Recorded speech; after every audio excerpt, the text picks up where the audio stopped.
Okay, guys, for today's lesson, you're going to need this sheet that says 2.2c class activity, representations of a linear context. Okay, so this starts on page 51 out of your workbook. All right, number one, it says Courtney's collecting coins. She has 2 coins in her collection to start with and plans to add 4 coins each week. Complete the table and graph to show how many she's going to have after 6 weeks. So from the story, it says, she already has 2 that she starts with. So at 0 weeks, she has 2 coins. And then you see right here, she's adding 4, so plus 4 every single week. So she had 2, but she adds 4 to that, so she has 6 after the first week. And then the second week, she adds another 4. Third week, another 4.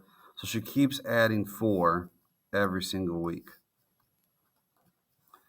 Okay, now they want us to graph this data. So I'm going to come over to my graph, put 0, put my X, put my Y, put my label. So my X label is going to be the weeks, and my y-axis label is going to be number of coins. Okay, looking at the scale here, if you check the scale out, you see X's only go up to 6, and there should be enough here to kind of stretch this out a little bit. Maybe I say every box is a half, so every 2 boxes is 1 whole. So I'm going to label every other box as 1 whole. So 2, there's 1, skip another 2, 3, 4, 5, 6, 7. And then checking out the number of coins, the highest amount I need to get up to is 26. And I think if I count all these up here, there's, I think, 15. So probably if I say every box is worth 2, 15 times 2 is 30. I can get all the way up to 30, which will be enough. So I'm not going to label every single box. I'm going to label every other. So this would be 2, and that would be a 4.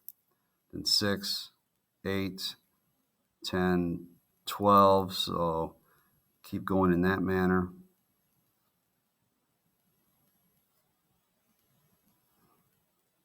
And that's going to fit our graph. Okay, so I start plotting these points. At 0, we were at 2. At 1, there was 6. At 2, we had 10. 3 was 14. 4 is 18. 5 is at 22. And 6 all the way up to 26. All right, go ahead and connect your points.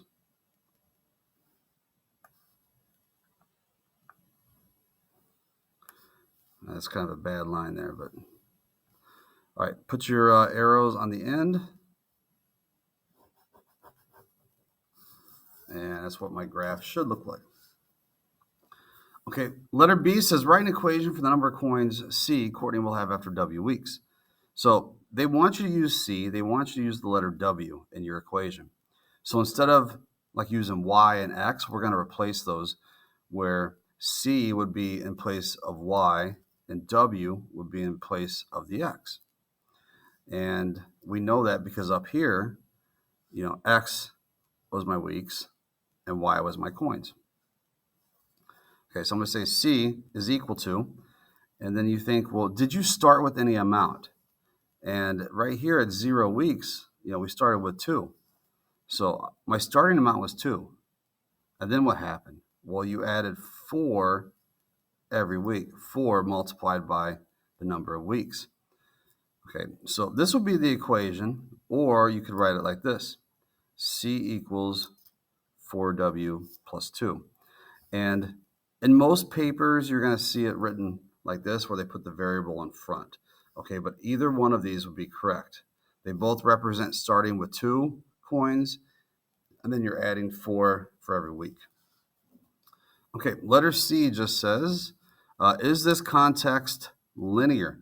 Again, when it means context, it's just talking about this story, the data you get. Does it make a straight line? Is there a pattern to it? That's all it's asking. Use evidence from the story, the graph, the table, and equation to support your answer. Well, is the context linear? We could say yes. The graph is a straight line. So if your graph's a straight line, then it's linear.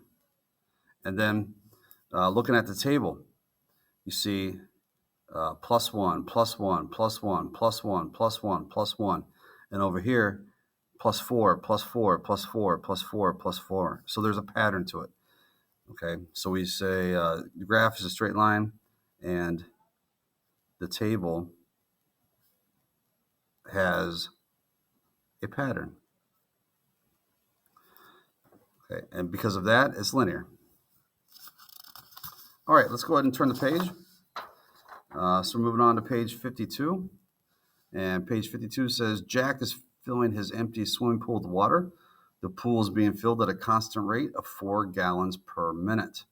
Complete the table and graph to show how much water will be in the pool after 6 minutes. All right. So if we're looking at this problem here, you got to ask yourself, does he start with any water? At 0, was there any water? Well, back in the story, it says his pool was empty. So at 0 minutes, it's going to be 0 gallons.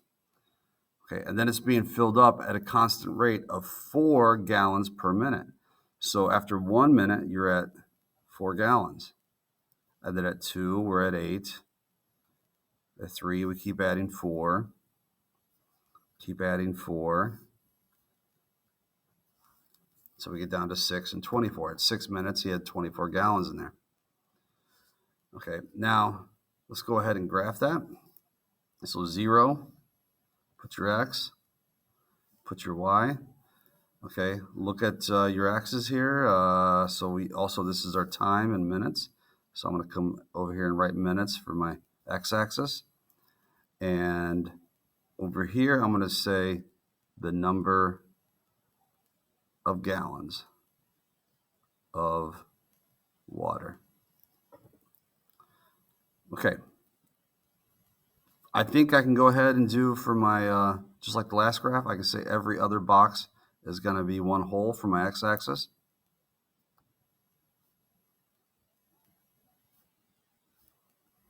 So there's that. And then checking this out, again, we get up to 24. So I'm going to go by 2s every time. So 2, 4, 6, 8, just like we did last time. Oops, this should be a 16, 20, 24, and then 28. Okay, when we graph this, we're going to say, see 0, 0.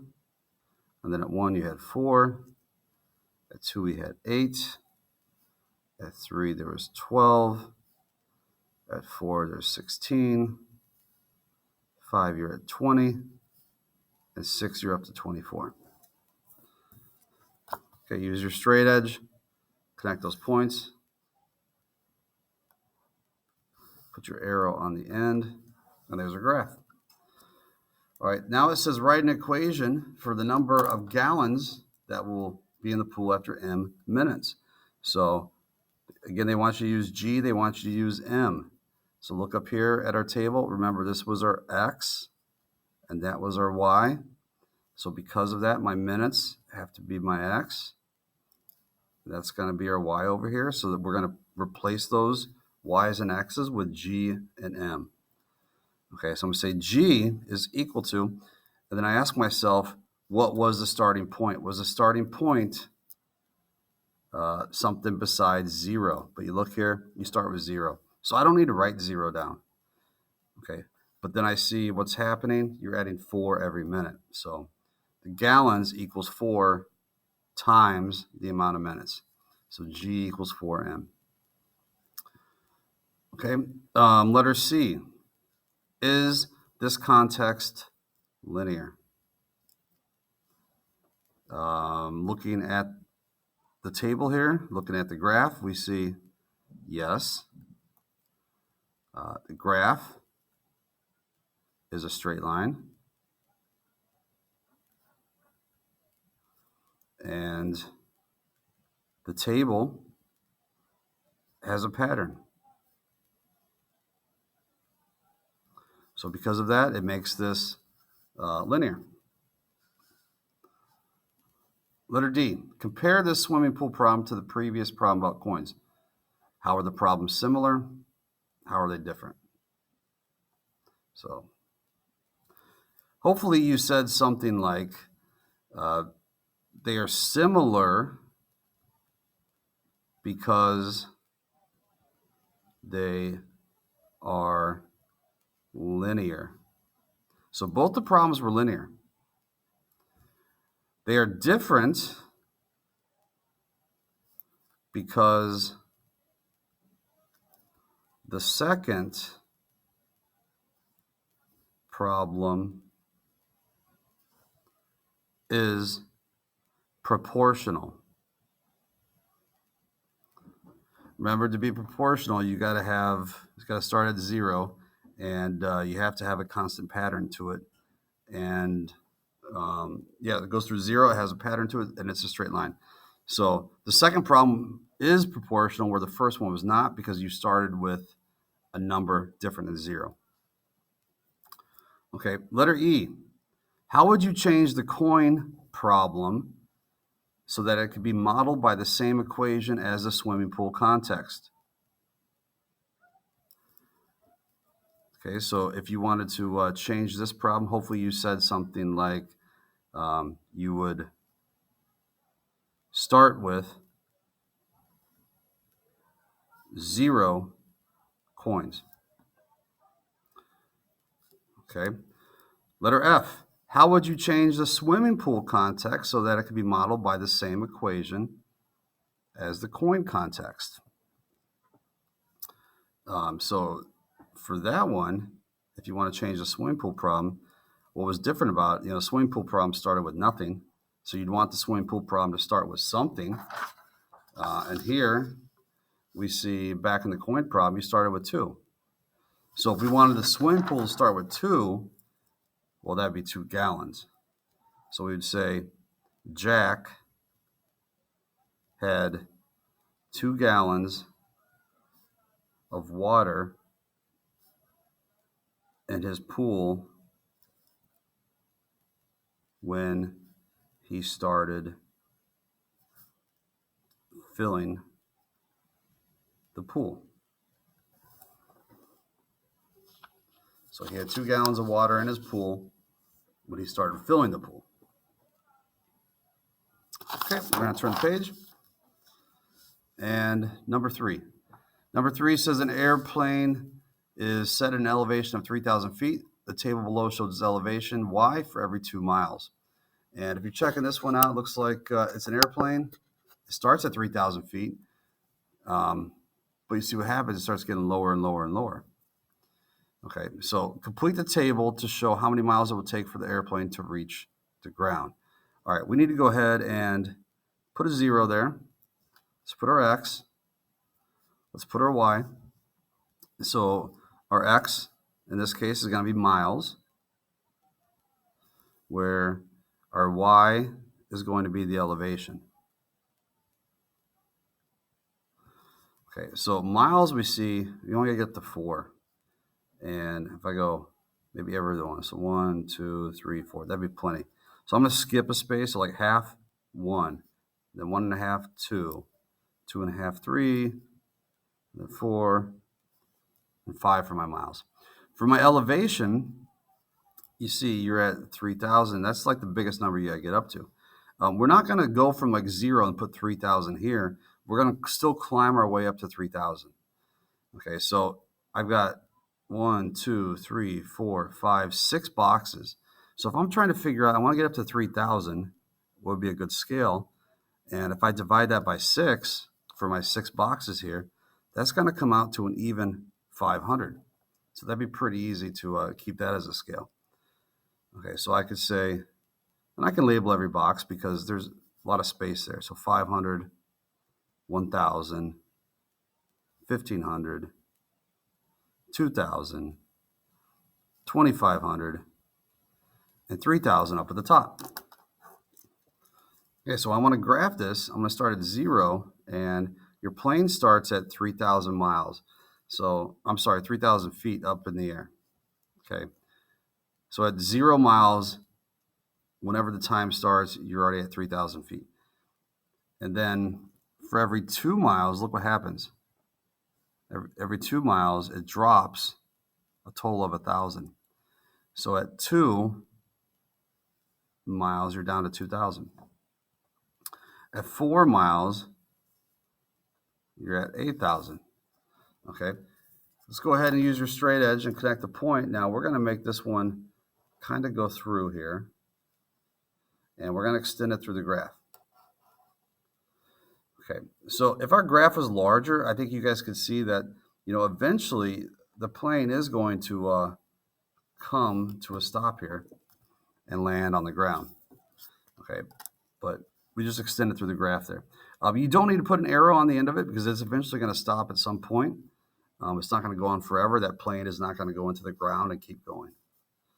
Okay, you look at this is the first time I think we've seen a graph that goes in kind of descending fashion like that, and that should make sense because you have a plane that is landing, so it's coming down in elevation. All right, use the table and the graph to find the rate of change. So if I wanted to use the table to find the rate of change, what's going on here? If you look at every 2 miles, you're dropping 1,000. Okay, so the change in elevation is 1,000 feet for every 2 miles. Okay, and then if I want to compare that to one of something, that's 500 feet for 1 mile. And we can kind of see that that's going on here. So at 1 mile, it dropped from 3,000 to 2,500. Okay, so then I would write my rate of change is 500 feet for 1 mile. And because we're actually descending, I'm going to put a negative there. Okay, because it's going down. You're losing 500 for every mile. Write an equation that represents this relationship. Okay, so let's start off with our equation. We always want like a y, unless they tell us other variables to use, equals something x. Okay, and then ask yourself, was there a starting point at 0? Did you start at some number? And yeah, we started at 3,000. So that 3,000 I'm going to put in the back, and that's going to be a positive because you started at 3,000. But what happens is you're losing 500 feet every mile, and x represents miles. So if you're losing 500, that's going to be negative 500. Okay. Letter D, explain how the equation could be used to determine how many miles it will take for the plane to reach the ground. So you could have used this equation and think like, what would I need to plug in for this x to make this whole thing equal 0 for the y? Okay, so hopefully you saw if I plug in 6, negative 500 times 6 would be negative 3,000. And that negative 3,000 plus the 3,000 where you started would give you a grand total of 0. Okay, so it'd be a total of 6 miles to reach the ground. Okay, guys, that's it for today.